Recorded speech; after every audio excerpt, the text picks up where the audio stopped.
আসসালামু আলাইকুম ওয়া রাহমাতুল্লাহি ওয়া বারাকাতুহু। ওয়ালাইকুম আসসালাম ওয়া রাহমাতুল্লাহি ওয়া বারাকাতুহু। আপনারা কেমন আছেন? আলহামদুলিল্লাহ স্যার। আলহামদুলিল্লাহ, আল্লাহ তাআলার রহমতে আমি ভালো আছি। গতবারের মতো বৃহস্পতিবারে আজকের ক্লাস নিয়ে আসছি আমাদের 3 নম্বরের কয়টি লেখা। সকলে দেখেন, আমরা যখন বলেন তো দেখি এটা কি লিখছি? হ্যাঁ, একইভাবে এইভাবে যখন লিখবো উপরে এক কথা দিলে কি দেব? হ্যাঁ।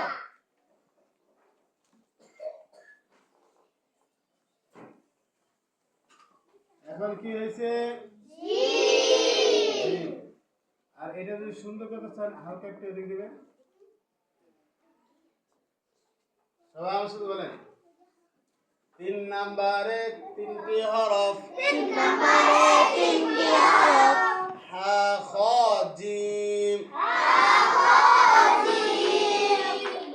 3 নম্বরে 4টি লেটার। পি বি আর ডি। আসসালামু আলাইকুম ওয়া রাহমাতুল্লাহি ওয়া বারাকাতুহু।